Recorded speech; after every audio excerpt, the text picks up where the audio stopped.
Mogadiscio, la bella capitale somala, come è apparsa nella superba visione dei suoi bellissimi edifici, tutta candida fra il verde dei palmizi e l'azzurro del mare, al sottosegretario per l'Africa italiana Sua Eccellenza Teruzzi, che è stato onorato al suo sbarco dalla presenza di Sua Altezza Reale il Viceré, che era accompagnato dai governatori e dai federali dell'impero, dall'ispettore del partito in Africa orientale e italiana e dalle altre autorità civili, politiche e militari.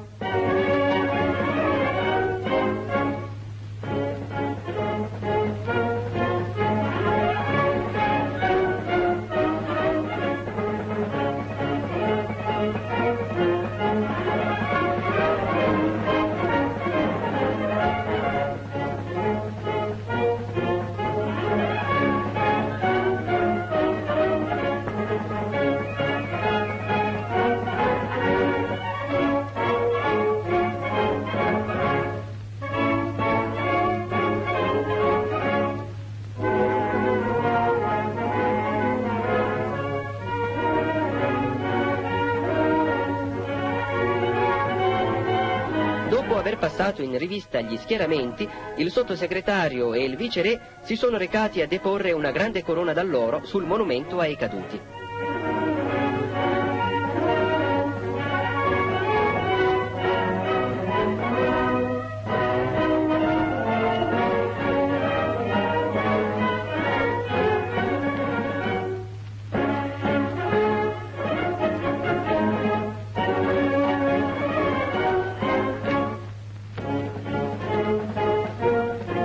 Giorni dopo, un altro monumento, dedicato questo alla memoria dei combattenti somali e arabi caduti per la conquista dell'impero, è stato inaugurato alla presenza del generale Teruzzi, fra la commossa fierezza delle valorose truppe indigene che ancora contribuiscono alla difesa dell'impero.